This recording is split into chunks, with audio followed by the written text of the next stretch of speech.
सभी भाइयों का स्वागत है। आज की ये प्रेस कॉन्फ्रेंस लास्ट टाइम 20 तारीख को भैंसा के एक्स वाइस चेयरमैन एक प्रेस कॉन्फ्रेंस दिए भैंसा में। उस प्रेस कॉन्फ्रेंस के बाद चूँकि हमारे शहर में दुर्गा विसर्जन का जुलूस था, उसकी नज़ाकत को देखते हुए और साबिक़ा चेयरमैन की डर्टी पॉलिटिक्स, कम्युनल पॉलिटिक्स में हम शामिल नहीं होना और हमारे शहर के सबसे ज़्यादा अहम मसला अमन का है हमारे शहर को, उस अमन के मसले पर ये इनकी हरकतों का शिकार नहीं होना, इस वजह से हम अपनी प्रेस कॉन्फ्रेंस वक्तिया नहीं दिए। आज कल जो है दुर्गा का विसर्जन पूरा पुरअमन तौर पे हुआ, उसको देखते हुए आज हम प्रेस कॉन्फ्रेंस रखे। उनकी उस प्रेस कॉन्फ्रेंस में जाबिर साहब ने जिन बातों का जिक्र किया उसमें मेरी एक जायदाद का भी बहुत ज़बरदस्त तय पैमाने पे झूठ पे मबनी एक जिक्र किया उन्होंने, और वो जिक्र में उन्होंने पूरे बातें जो है अपने तौर पर झूठ बोले और साथ में जो है तकिया अब्दुल्ला खान की जो जायदाद जो वक़्फ़ की है उसको मीरसेवा की जायदाद बताने की नाकाम कोशिश भी करे, और साथ ही साथ जो असल मसला है भैंसे का लेबर्स का बल्दिया का, जिसकी इंक्वायरी में बहुत सारे लोग मुलविस है, उस इंक्वायरी में अपना कैरेक्टर छुपाने, अपने हवारियों को छुपाने के लिए उन्होंने ये प्रेस कॉन्फ्रेंस रख के करीब 2 मुद्दों पे बात किया, जबकि पूरे प्रेस वालों की ख्वाहिश थी कि बल्दिया का लेबर्स का जो मुद्दा चल रहा है शायद उस पर कुछ बोलते थे होंगे, मगर वैसा नहीं हुआ। और बहुत होशियारी और शातिर दिमागी से उन्होंने प्रेस कॉन्फ्रेंस दिए, उसका जवाब हम वक्तिया देना बोल के उनकी नीयत थी, हम खुद नहीं दिए, हम सब्र कर लिए। उसकी अहम वजह जो जिस सब्जेक्ट पे उन्होंने बात करे वो तमाम मैटर जो है कोर्ट से रिलेटेड है, और कोर्ट से रिलेटेड रहने से हमारे को उनके बोलने से वक्तिया जवाब देने का हमारे पास कोई अहमियत भी नहीं रही थी। मगर चूँकि आवाम को उन्होंने मिसगाइड करे, भैंसे की मुसलमान कौम को मिसगाइड करे, तो उस बारे में उनको बोलना हमारा फ़र्ज़ बन रहा कि इनका जो हमेशा से धंधा रहा किसी भी मामले में आकर डर्टी पॉलिटिक्स, किसको भी कुछ भी बोल देना, ये बोलने के उनके अंदाज को देखते हुए जवाब देना हम ज़रूरी समझते। सबसे पहले मेरे इशू में, मेरे जायदाद के इशू में इन्होंने जो है दिसंबर 19, 2024 में हाईकोर्ट से आर्डर लाए। वो आर्डर की तफसीलात देखने के बाद पता चला कि भैंसे के तहसीलदार की एक रिपोर्ट लिए, जो कि उसकी तहसीलदार की रिपोर्ट नहीं है, उसकी रिपोर्ट लिए एक, और इन्होंने अपने कमिश्नर की इमा पे स्टैंडिंग काउंसिल हाईकोर्ट के ज़रिए गलत रिपोर्ट पेश करके उन्होंने आर्डर लाए। वो आर्डर लाने के बाद हम वो आर्डर के लिए मेरे घर पे एक नोटिस भी लगा दिए, अपनी इख्तियार की जो है उसमें उनका चलते गया, हम उसका अहमियत भी नहीं दिए। और उसके बाद जनवरी में हियरिंग हुई। 31 जनवरी को इनका कमिश्नर मेरे पास आके मेरी जायदाद मेरे को नोटिस दिया हियरिंग की, और 31 जनवरी को हियरिंग की नोटिस देने के बाद 1 फरवरी को यही कमिश्नर मेरे कॉम्प्लेक्स पे जाके अपना एडवर्टाइजमेंट टैक्स म्यूनसिपैलिटी का खुद वसूल करा, और साथ में टीपीएस मैडम भी थी। अब ये बात उनको बहुत तकलीफदा हो गई, कह रहे तेरे नाम से पूरे चोरियां कर रहे, तू कहीं को पकड़ेगा जाके, जो कॉम्प्लेक्स तू गैर जो इलीगल है बोला, सर्वे में तू शामिल था बोला, वो कॉम्प्लेक्स पे तू जाके ये करेगा तो तेरे पे कितना बड़ा जो है मुसीबत आएंगी, तेरे साथ हम पे भी आएंगी। उसकी वजह क्या है, मेरे को जितने भी नोटिस दिए वो नोटिस बल्दिया में कोई स्टैंडिंग काउंसिल नहीं है, और स्टैंडिंग काउंसिल नहीं होने के नाते वो पूरे नोटिस कमिश्नर के लिए लाए बगैर जो भी इन्होंने अपने दरखास्त दिए वो पूरे किसी बाहर से छपा कर लाए, और वो छपा के लाके जो है मेरे को सर्व करे। उसका मैं जवाब दिया। हद तो ये हो गई कि इनका इख्तियार जनवरी में ख़त्म हो गया, फरवरी और मार्च तक मैं भी जो है फाइनल रिपोर्ट के लिए फिरा, कमिश्नर मेरे को एक फाइनल रिपोर्ट भी दिया, ये बोल के दिया कि मेरे के आरटीए में तुम्हारी फाइनल रिपोर्ट में हायर अथॉरिटीज को भेज दिया। जब कमिश्नर हायर अथॉरिटीज को रिपोर्ट दिया बोल के भेजा ना, तो उसके बाद तुम्हारा कमिश्नर रिपोर्ट भेजा 25 जनवरी को। आप बोल रहे मैं कलेक्टर मैडम को मिला, मैं वो करा ये करा वेणुगोपालचारी के साथ जाके। आप कलेक्टर मैडम का नहीं, वेणुगोपालचारी के साथ जाके मेरी प्रॉपर्टी को डिसमेंटल करने की हिकमत कोशिश करे और कलेक्टर मैडम तुम्हारा सपोर्ट नहीं करे। आप क्या करे, आखिरी में कलेक्टर मैडम ये मामला चूंकि चोरियों से रिलेटेड है, डुप्लीकेट डॉक्यूमेंट फोर्जरी के डॉक्यूमेंट लगाए सो बाद तहसीलदार 2 रिपोर्ट देने के बाद हर ऑफिस में मालूम हो गई। हर ऑफिस में मालूम होने के बाद आप मजबूर हो गए। फिर भी कलेक्टर मैडम तुम्हारी बात रखते हुए भैंसे के जो साबिका आरडीओ साहब थे उनको इस कमेटी को जो है उनको रिफर करेंगे, ये तफसीलात ये जायजात की लो। और वो कलेक्टर साहब मैडम अपॉइंट करने के बाद इन्हों जो है उस आरडीओ को मैनेज करे। मैनेज करने के बाद मैं गया आरडीओ के पास, मैडम बोलने के बाद इन्हों 25 को कुछ मिले, मैं 27 को मिला कलेक्टर मैडम से। मैडम बोले मैं हमारे भैंसा आरडीओ को इंचार्ज दी, उन्होंने आपकी रिपोर्ट ली है। मैं मैडम के बोलने के हिसाब से मैं आरडीओ साहब के पास गया। आरडीओ साहब ये बोलते, इनके अल्फाज कुछ निकले आरडीओ साहब के मुंह से, मैं ताड़ लिया। मैं बोला ये लोग सब एक हो गए चटे बटे के। और इनका हमारे एक्स वाइस चेयरमैन का हमेशा से यही रहा कि जो डिपार्टमेंट में जो परमिशन के जो ऑफिसर्स रहते उनको मैनेज करके अपनी दुकान चलाते। और उस बात को मैं यकीनी तौर पर बोल रहा हूं, जैसा ही जो है मेरे को आरडीओ पे शक हुआ, मैं वो रिपोर्ट के खिलाफ भैंसे का तेलंगाना में मेरा केस पहला है हाइड्रा के ऊपर, जहां शोकास नोटिस पर मेरे को ऑर्डर मिला मेरी प्रॉपर्टी सेव करके। भैंसे में सिर्फ तेलंगाना में पहला है, वरना फाइनल रिपोर्ट से पहले नहीं रहता। और मैं फाइनल तेलंगाना का कोर्ट को जो है 23 अप्रैल को जाके ऑर्डर लाया, क्योंकि मेरे को मालूम था कि ये गेम लड़ा वेकेशंस के हॉलीडेज का फायदा उठा के कुछ भी नुकसान करेंगे। इनके मामूलात बहुत है, इन्हें कुछ भी कर सकते बोल के मैं एडवांस प्रिकॉशन लेके मैं अपना फैसला ला लिया और अल्लाह ताला मेरे को कामयाब भी करा। फैसले में इनका कमिश्नर ये बोलता कि फाइनल रिपोर्ट नहीं हुई बोलने लगा उनके स्टैंडिंग काउंसिल से। उसकी वीडियो रिकॉर्डिंग है मेरे पास जो हाई कोर्ट में बहस हुई। ये बातें आपको नहीं बता रहे उन्होंने। अब उसके बाद देखिए आप, मेरे को 23 अप्रैल को जब ऑर्डर मिला तो मैं जो है तकरीबन 2 महीने के बाद जून में जाके कमिश्नर को ऑर्डर की कॉपी दे के रिसीव लिया, उसकी आपको जीरोक्स कॉपी दे दूं। 2 महीने के बाद दिया, मेरा कॉन्फिडेंस है, मेरी जायदाद है। इन्हों अलग जो है पेश कर रहे लोगों में, क्यों मैं फिर उसके बाद जून में देने के बाद मैं कभी नहीं गया ऑफिसों में। मैं जाके 19 तारीख की शाम में मैं गया था जेसी साहब के पास। मार्च से पहले कलेक्टर मैडम करने गया चूंकि हमारे बॉस है डिस्ट्रिक्ट के, उसके बाद लोकल बॉडी के इंचार्ज है बोल के वो नहीं से मैं हमारे जेसी साहब के पास गया।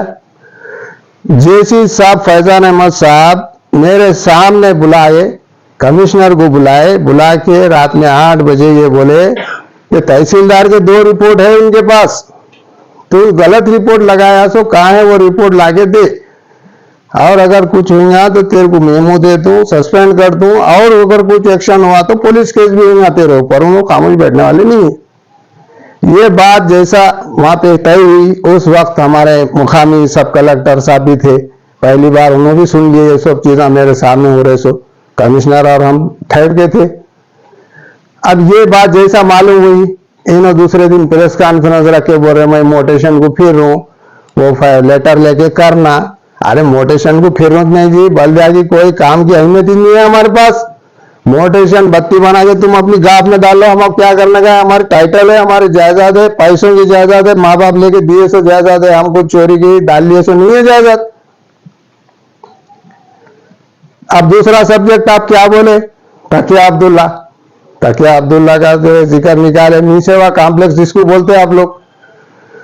अब मी सेवा कॉम्प्लेक्स में आपसे बहुत सारे बातें सुनाए उन्होंने, मैं छोटा 2-4 चीजें बोल दूं।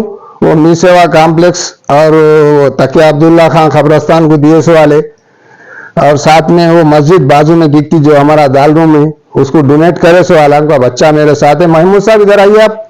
ये महमूद साहब है, इनके दादा की वो जायदाद है, उन्होंने दिए। अब उसकी तफसीलात देखिए आप।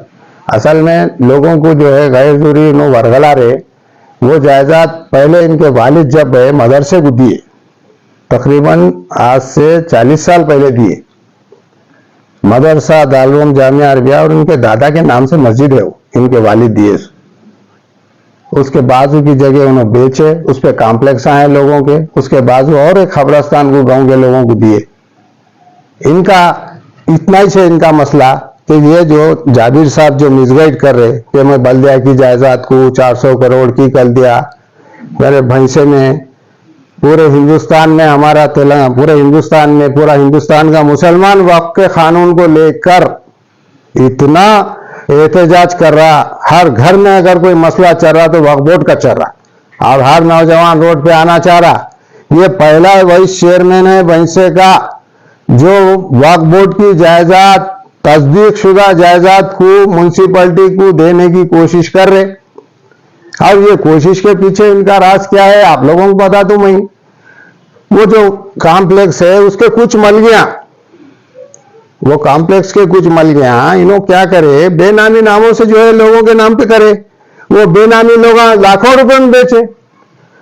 अब इन्हों अपनी बकाया के लिए, अपनी जो है अपने चीजों को छुपाने के लिए उस जायदाद को, जो मुसलमानों की अहम जायदाद है जिसमें नाजायज कब्जा करी बल दिया, उसको देने के लिए इन्हों अकेले टाल मटोल कर रहे, जबकि रेवेन्यू अथॉरिटीज दे दिए, सब दे दिए। अब उसका एक मुख्तसर मैं बताता हूं आपको। मैं आपको जो चीजें बोल रहा हूं तो ये कोई ऑन रिकॉर्ड बोल रहा हूं। जब 2023 में भी जाबिर साहब एक प्रेस कॉन्फ्रेंस देके बोले थे कि 342 रुपए 13 आने में लिए मल गया, 1950 में बल्दिया ली। ये सब रिकॉर्ड है, उनके चैनलों पे खुद है, आप लोग देख सकते हैं। उसके बाद हम खामोश बैठे। उस जब भी हमारे ये महमूद साहब का वहां पे कब्जा था, इनकी माँ बहनों पे भी केस हुए, हम खामोश बैठे क्योंकि जायदाद को बचाना है, मस्जिद की हिफाजत करना है जो इनके बाप डोनेट करे, वो खबरस्तान की जगह हासिल लेना है, इसलिए हम सबर करें। उसके बाद इन्हों लोक आयोग में एक केस चल रहा, हाईकोर्ट में तो इनके और भी 4-5 रीट है, इन्होंने नहीं डाले। लोक आयोग में इन्होंने एक जवाब दाखिल कर दिए। जब हम कार्रवाई करते को कुछ पेपर, पुराने पेपर छत्ता बाजार में मिलते सो लाके लगा के इनके नाम से दे दिए उनको, उन्होंने वो ले लेके प्रेस कॉन्फ्रेंस भी दे दिए। फिर परसों की प्रेस कॉन्फ्रेंस भी बोल रहे उन्होंने मैं लिया है जायदाद, बल्दिया ली 50 में, 1950 में। चलो आपकी बात को हम मान लेते, मगर हम जो मुकाम पे रहते, ये शहर जो है भैंसा, ये दक्कन हैदराबाद स्टेट में आता। हिंदुस्तान आजाद हुआ कब? 1950 में, 47 में। हाँ, हिंदुस्तान आजाद होने के बाद भी यहाँ पे हैदराबाद स्टेट में निजाम गवर्नमेंट थी, निजाम का सिक्का चला। 1948 में ऑपरेशन पोलो के नाम से इंडिया गवर्नमेंट की फौज आई और यहाँ पे जो है निजाम को 3 दिन की लड़ाई के बाद निजाम सरेंडर हुआ, जिसको हुजूर निजाम बोलते हैं। उन्होंने सरेंडर हुए।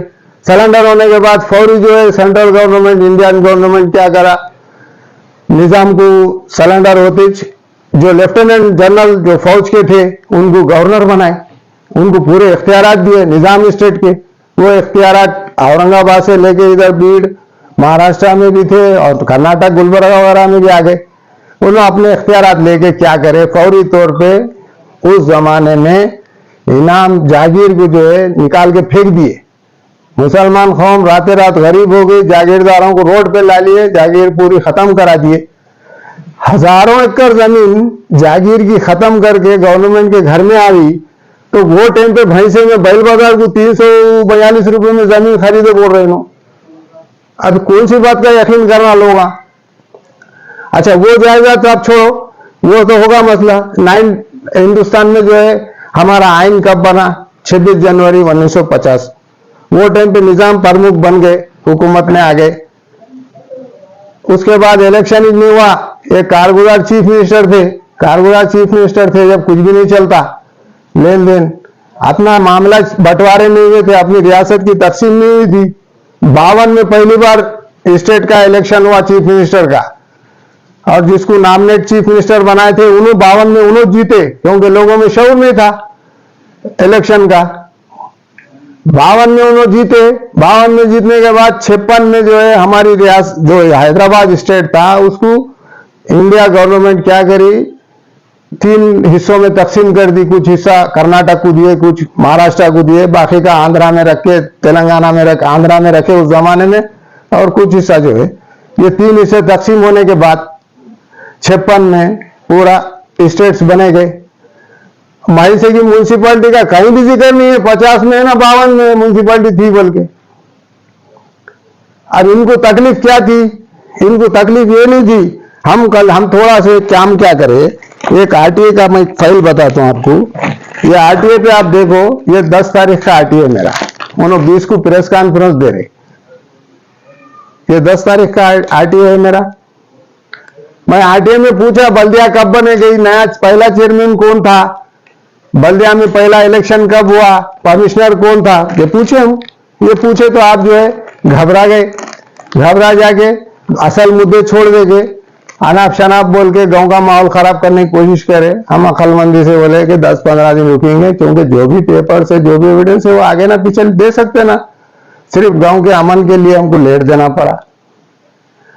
और इस हवाले में और एक काम क्या करे आप महमूद के उसमें, जब 50 में बल्दिया नहीं थी, कुछ नहीं थी, आप तो एफिडेविट डाल दिए कोर्ट में। मैं आप लोगों को बोल रहा हूं, इन्होंने एफिडेविट डाल दिए, इन्होंने फंस गए। बल्दिया की जायदाद बल्दिया की नहीं हो सकती, कोर्ट का ऑर्डर हमारे फेवर में रहता। इसमें और एक अहम बात मैं बोल रहा हूं, निजाम गवर्नमेंट में क्या लिखते थे, पट्टे की जमीन को सरकार हर इनाम को इनाम लिखते थे। जो भी आप क्षेत्रवार निकाल के आप करेक्शन कराओ, उसको तेलुगु को मराठी को ट्रांसलेट कराओ, उसमें सरकार बोल के आता। और अब जैसा टीआरएस गवर्नमेंट क्या करे थी, धर्मी, अब प्रेजेंट गवर्नमेंट कांग्रेस की भूभारती बोली, पट्टे की जमीनों को नाम बदल रहे। वो सरकार का सप्लीमेंट्री क्षेत्रवार को लेके वो सरकार है ली चला रहे। तो अब इनका कैसा करना है, इनको मालूमात तो होना ना भाई, गांव के बहुत बड़े आदमी है नो, हर बात में जो है मेरे को पूछना बोलते। मेरी जायदाद लिए वाले को बुलाए आप, 20 तारीख को प्रेस कॉन्फ्रेंस दे दिए, 31 को मैं खामोश होगा, इनको सुधरा नहीं, उन्होंने समझ रहे मैं डर गया, मैं गाँव के अमन के वास्ते कहीं भी उसको बहस करो बोल के खामोश बैठा। अब साथी जो है आप बुला लिए, बुला के बोल रहे आप जायदाद लिए तो पूछना नहीं कहते। अरे कौन सी जायदाद, कौन से जमाने की, क्या है रिकॉर्ड, तुमको नहीं मालूम, उनको तुमको पूछेगा, उसको डरा रहे पैसे ले लो। तो मेरी जायदाद खोटी नहीं है, आज भी 10 लोग रेडी है मेरे को लेने को। मैं आप लोगों के माध्यम से कलेक्टर मैडम से रिक्वेस्ट कर दूं, मैं मेरी कार्रवाई जो भी करूं, ये कार्रवाई मैं सिर्फ कलेक्टर मैडम से मेरी गुजारिश है, कमिश्नर पे एफआईआर होना, चीटिंग फोर्जरी डॉक्यूमेंट लगा के मेरे पे केस करा होने, और उसके बाद कमिश्नर के साथ उसमें ये काम में कौन कौन मुलविस है उनके ऊपर भी एफआईआर होना कमिश्नर के बयान पे, क्योंकि कमिश्नर को जायदाद ही नहीं मालूम, उन्हें टैक्सा ले रहा जाके वो जायदाद पे देखो। तो ये लोगों का इन्वॉल्वमेंट है, इस वास्ते इन लोगों को जो है भटका रहे। और तीसरी बात, 1990 में यही भैंसा बल्दिया की तरफ से इन्हों पोस्ट पे थे वाइस चेयरमैन, इन्होंने एक हलफनामा डाले हाईकोर्ट में दूसरे केस में, फिश मार्केट की बिल्डिंग बने जाती पर, उसमें लिख रहे हो नाला नहीं है, नाली है बोल के लिखे जा रहे हो। जयराज कमिश्नर था उस टाइम पे। अरे तुम जब मालूमात वाले बहादुर खां हैं तो फिर ये उल्टे सुल्टे काम कहीं कर रहे। और मैं आज भी बोल रहा हूं, मेरे को इंक्वायरी होना, और मैं जीत के भी आया, मेरे पास कोर्ट का ऑर्डर भी है। और मेरी कलेक्टर मैडम से रिक्वेस्ट है, मैडम आप बोले तो मैं और एक एफिडेविट देता हूं, मैं वो कोर्ट का कागजात की बाजू रख देता हूं, मैं एफिडेविट ये लिख के देता हूं, मेरी जायदाद गलत है तो मैं छोड़ने तैयार हूं, मगर जो कमिश्नर फोर्जरी डॉक्यूमेंट लगा के निकाला वो पहले वेरीफाई करवा, वो वेरीफाई करके केस करना, नहीं तो मैं जायदाद छोड़ने को भी तैयार हूं। इन्हों क्या लेने की कोशिश करते जी, 1 साल से बोल रहे मैं 9 महीने से घर में उभर रहे, मैं जाके दरखास्त देते फोटो आती है इनको घर में, इन्होंने प्रिपरेशन करके डाल रहे और बोलते मैं 9 महीने से जा रहा हूं, नहीं कोई बोल रहे नहीं कहते, अरे जा रहे नहीं तुम 9 महीने से यही काम कर रहे और हम भी देख रहे। अगस्त 2 तारीख को बल्दिया को कमिश्नर भैंसा हमारे सब कलेक्टर सब आए थे, वहां पे एक तकलीफ हो गई इनको, जैसा मेरे को आए मैं भी, मेरे को मालूम, मैं भी गया, सब वो पेपर नहीं दे रहा, उन्हें फोर्जरी करा, उसको बोला मैं फोर्जरी करे तो पेपर नहीं दे रहे हो, अरे दे, अरे दो आरटीए दो बोले, मैं उसी दिन दिया, मैं आपको एविडेंस दे दूं, 2 अगस्त को दिया मैं, उसमें भी उन्हें आरटीए नहीं दिया। बाद उस टाइम पे मैं क्या करा, भैंसे की म्यूनसिपैलिटी को जो इन्वर्ट सेक्शन था वो जकड़े हुआ था इनके तरफ से, वहां पे कोई भी आप इन्वर्ट में लगे तो नहीं ले रहे थे, नंबर नहीं दे रहे थे दरखास्त। मैं जाके इन्वर्ट सेक्शन के बारे में बोला, जेसी साहब उसको आम कर दिए, जो भी आए बगैर पूछे इन्वर्ट कर देना, शाम में पहुंचा देना बोले टप्पा। वहां पे इनकी आधी प्याज गल गई, इन्हों हो गए परेशान। ये बात आप मीडिया में सामने कैसा बोलते, मेरे परेशानी चली बोल के। फिर एक बार इत्तेफाक हुआ, सुबह 6 बजे एक बंदा फोन करा, लोग धरने पे बैठे हुए गरीब, हम पहुंचे। असल मुद्दा ये था, रिपोर्टर भी एक न्यूज से गए थे, अरे कुछ तो भी ये इशू पे बोलते होंगे बोल के, मगर उस इशू पे नहीं बोले। जो सैनिटरी का जो जवानों का था, तनख्वाहों का मामला, उनके बोनसों का, उनके पीएफ का, उनकी तनख्वाह 21 के जियो के हिसाब से कौन खाए उसका पता होना। आप वो बोलने को तैयार नहीं है। आप 10 साल के चेयरमैन, सुपर पावर अपने आप को बोलने वाले, दो ना खुलासा, कौन खाए सो। जब मालूम होगा, इनको इख्तियारात भी बोल रहे हैं आजकल, क्या बोल रहे, कलेक्टर मैडम के इख्तियारात, कलेक्टर के इख्तियारात क्या रहते कहते, कलेक्टर के इख्तियारात आपको कब मालूम है। एक हमारे पास कलेक्टर साहब थे, मुशर्रफ फारूकी साहब, वो मुशर्रफ फारूकी साहब क्या करे, 1-2 किले मारे इनकी होशियारियों पे, इनको समझ में आया कलेक्टर के इख्तियार क्या है। कमिश्नर अलीम था, उसको सिलेंडर करा दिए 20,000। फिर एक मामले में जो है नौकरियों के 19 नौकरियों के बारे में टर्मिनेट करके छुपा दिए पेपर, इनको पता ही नहीं है, वो 19 लोग सब बेघर हो गए। सो अब ये चीजें इनको बोलना नहीं, उसमें उनको कलेक्टर के इख्तियार, मगर उन्होंने समझा के गए मुशर्रफ साहब, उनको मानना पड़ता। आज इनको सब कलेक्टर, जॉइंट कलेक्टर के इख्तियार सिखाना पड़ता। अब इन्हों क्या करे, इन्हों है फ्रस्ट्रेशन में, भोगलाहट का शिकार, जिसको हमारे उर्दू जबान में लोग बोल लेते। इन्हों झट क्या करे, इन्हों जैसा 2021 में फसाद हुआ मार्च में, हमारे पास आईपीएस ऑफिसर्स आ गए, आने के बाद से कम्युनल कंट्रोल होगा। ऐसा कंट्रोल हुआ कि भैंसे की आवाम बहुत सांस, आशा, खुशी की सांस ले रही, भैंसे में कुछ भी कम्युनल होने के चांसेस नहीं है। मगर वो ऑफिसर्स जो मेहनत कर रहे आईपीएस, वो मेहनत उनकी जो है, उनको काबिल मुबारकबाद है। सभी लोगों ने अच्छी मेहनत की। अब इनकी हालत कैसी हो गई, आईपीएस आए जब से इनकी चलती थी दादागिरी, प्रमोटिव ऑफिसरों में, डीएसपी रैंक पे, सर्कल पे, इनकी दादागिरी खत्म हो गई। खत्म होने की वजह क्या है, आईपीएस फेयर है, कोई सुनना नहीं चाह रहा है कोई चीज, सिर्फ उन्होंने गांव का अमन देख रहे, किसी के फेवर में नहीं कर रहे। हम गलत है तो हमारे को डालो। अब यहां पे इनके घर में क्या होगा, गंगाजल फिल्म का माहौल होगा। जब कोई भी ऑफिसर आईपीएस आया तो इनको दिख रहा, अरे अमित कुमार दिख रहा इनको, गंगाजल का आईपीएस। अब ऐसे ऑफिसर आ रहे, ऐसे इटोरिया चल रहे। जब ये सब होगा, खुदा खुदरत से भैंसे की आवाम के वास्ते खुशखबरी के साइड इत्तेला आई के भैंसे में सब कलेक्टर आ गए। अब भैंसे में सब कलेक्टर आना गलत है क्या, खुशी की बात है। परमोटिव ऑफिसरों से मसाइल हो रहे थे, आईपीएस डायरेक्ट आ रहे, हमारे मसाइल हल होते, चोरों के मसाइल हल नहीं होते। अच्छे लोग तो खुशी होने वाले हैं ना भाई। अब इन्हों हो गए बोखलाहट का शिकार, बोखलाहट का शिकार हो गया। अब इधर उधर से लाके क्या करे, वो आईबी का मसला बता रहे, आईबी को लाक कर दिए, पब्लिक को तकलीफ हो रही। आईबी को लाक नहीं करे, पब्लिक को कोई तकलीफ नहीं हो रही। एमआरओ ऑफिस में जो भी जा रहा था, इनके कुछ लोग वहां से इत्तला देते थे, इन्हें क्यों आया, उस पर इनकी वहां पे भी जो है चलती थी दादागिरी, उसका रुख ही बदल दिए उन्होंने सब कलेक्टर साहब। अब जब सब कलेक्टर साहब आए तो निर्मल में हम जा रहे ना, जब भी निर्मल के लोगों में भैंसे के जिम्मेदार आदमी के ऐसे बयानों से बहुत मुतासिर हो रहे हो लोग, बोल रहे कैसे आदमी को चेयरमैन बनाए जीते दिन से, क्यों जी। अरे हमारे पास कलेक्टर मैडम जो रहते कैंप ऑफिस, एसपी मैडम जो कैंप, 2 भी गेस्ट हाउस में थे, वो पहले गेस्ट हाउस में चलाट करी गवर्नमेंट ने उनको। जब भी स्टेट में अपने डिस्ट्रिक्टों में कुछ भी नया कुछ रूल आता तो इंफ्रास्ट्रक्चर नहीं रहता, नहीं रहने की सूरत में जो चीज सहूलत की ले सकते उसको लेके काम चलाते, ऑफिस कायम करके। अब इन्हों फ्रस्ट्रेशन में आके क्या करे, वो ऑफिस का डर्टी पॉलिटिक्स बोलते इसको उछाल रहे। भाई कलेक्टर, सब कलेक्टर साहब से मुझे गुजारिश है, ये एक आदमी के साथ कोई नहीं है, और ये तुम जिस एरिया के सब कलेक्टर है वहां तकरीबन 40,000 मुसलमान है।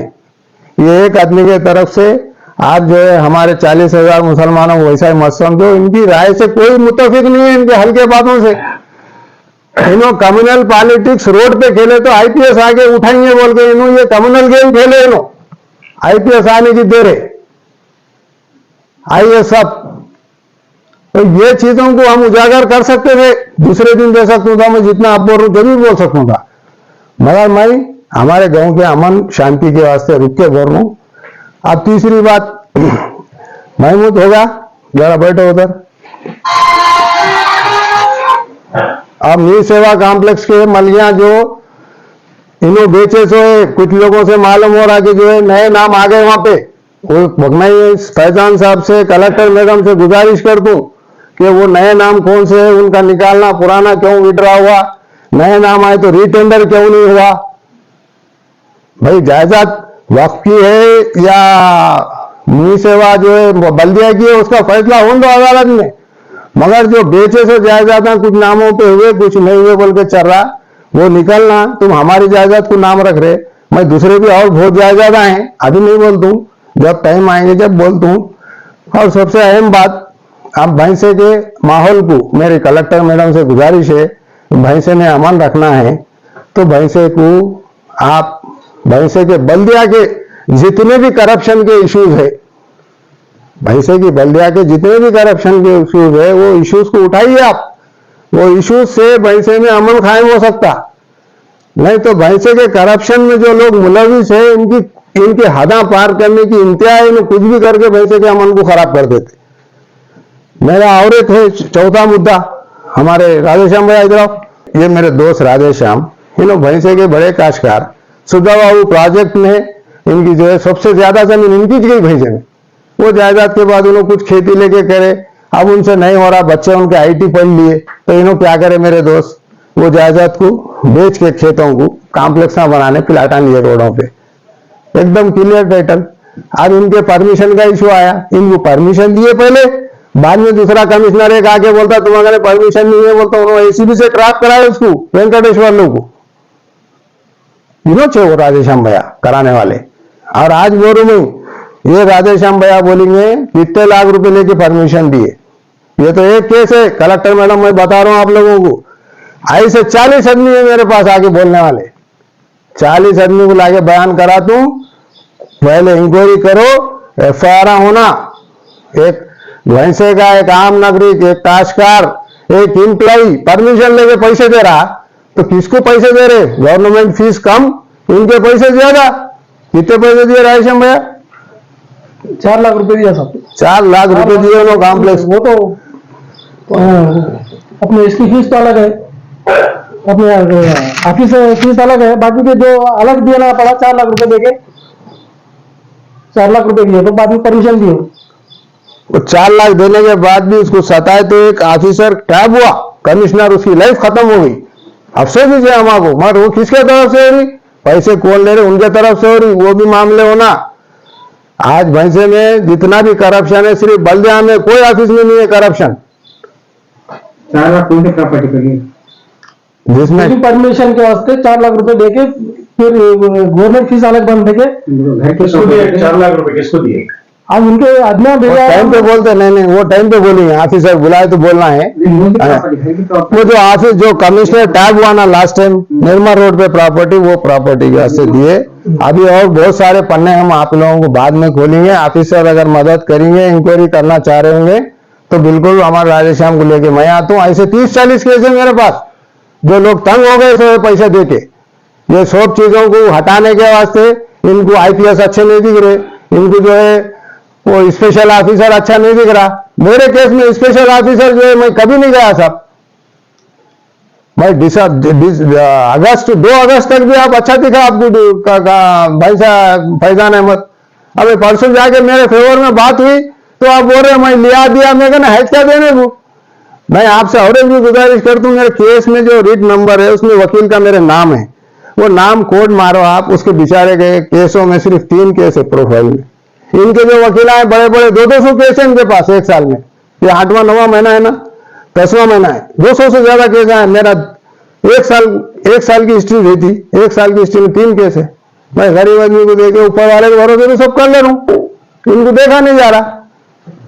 तो हमारी यहाँ और एक बार मैडम से गुजारिश है, जो म्यूनसिपैलिटी का जो चल रहा, म्यूनसिपैलिटी के जो भी इश्यूज चल रहे उसमें इनके लोग ये बोल रहे कि साहब एक बयान दे दिए, पूरे ऑफिसरों को हटा दिए, मैडम खुद देख रहे।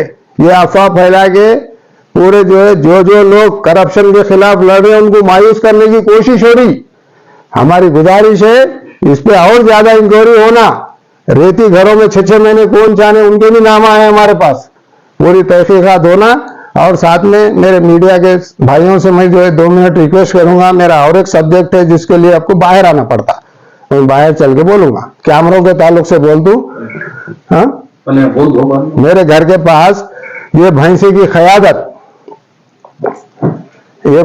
क़यादत मेरे घर के पास ऑफिस खोल के कैमरे लगाए तो लगाए, गैर कानूनी कैमरे लगाए पूरे पोलों पे। उसके वास्ते भी ऐसा एक मौका ढूंढे उन्होंने। लास्ट टाइम गणेशों के जब कैमरे चपे होंगे तो लाके लगा दिए कैमरे के, मैं समझ रहा हूँ गणेशों के होंगे। अब कुछ बोला तो कम्युनल करता है इन्हें, अब क्या बोल सकते हैं, चैंपियन है कम्युनल के।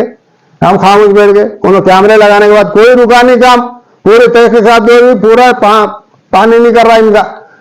अब उनको बोल नहीं सक रहे तो उन्होंने कुछ भी जो है सोच ले रहे। हाँ, और एक बात, हमारे को कैमरे जो लगाए उसका मेरे को कोई डर नहीं है, मैं तो बर्दाश्त कर दूं, मगर इसकी पॉलिटिक्स में इन्हें बहुत सारे तकलीफा, जायदादों पे हाथ डाला, चिल्लर लोगों से कुछ भी बोलने लगाया, उसका मलाल नहीं है, डिफेंस कर रहा हूं। मगर मेरे को डाउट है, एसपी मैडम से मेरी रिक्वेस्ट है, भैंसा एसपी से रिक्वेस्ट है कि इन्हें अब हद से ज्यादा, क्योंकि इख्तिदार की इनकी इतनी लालूच है कि इन्हें फर्स्ट स्टेशन में आके कुछ भी कर सकते। मेरा एक लुता एक बच्चा है, मैं झुकने वाला आदमी नहीं हूं, उन्हें मालूम हो गया मेरे बच्चे को किडनैप करने का डर है, ने कैमरे वाच करके महाराष्ट्र के आदमियों को लगा के किडनैप करके मेरे को झुकाने देख रहा। अगर मेरे बच्चे को छूना, ये कैमरे जिम्मेदार है ये जागीर के। आप चलो, मैं कैमरे बताता हूं आपको साथ में। शुक्रिया, धन्यवाद। 1 साल हो रहा। नहीं साहब, आपको डाउट कैसा हुआ किडनैप करने का? पूरे हार्डवेयर इस्तेमाल करे, फेल होने के बाद रहता क्या? मेरी फैमिली भी डिस्टर्ब हो रही। अच्छा, ये पुराना महला है हमारा, यहाँ के खवातीन हमको बचपन से बड़े हुए तक देखे, हमारे गोशा पर्दा नहीं है, यहाँ पे ओढ़ने से जो है घरों में आ जाते हैं औरतें, यहाँ ट्रैफिक नहीं रहती है गलियों में। इन्होंने कैमरे लगाए, उससे सब दरवाजे बंद है, गरीब गुरबा किराएदार सब परेशान है। अच्छा, पूरे रियासत में कहीं भी नहीं है, स्टेट में कहीं भी ऐसे कैमरे। इतना डर खौफ कैसा है ये? आप बता रहे हैं भाई, आपका डर कितना है हमारे से। और अभी आखिरी बात, डर्टी पॉलिटिक्स से कुछ भी गाली गलौज वापिस आई है, जो इसके ना जो भी पुकारेगा उसके नाम का कुत्ता पालतू मैं घर में। मेरे बच्चे को बहुत शौक है जानवरों का, हर एक के नाम का एक कुत्ता पालने वाला हूं मैं। अच्छे से बोल ले रहा हूं, जमहूरियत है, हम भी लड़ रहे, तुम भी लड़ेंगे माता का है। मगर अगर डर्टी पॉलिटिक्स करके कुछ भी बोलेंगे तो याद रखो, एक एक का नाम का एक एक कुत्ता पाल के बता दूं, वो नाम से आना हो कुत्ता मेरे घर में।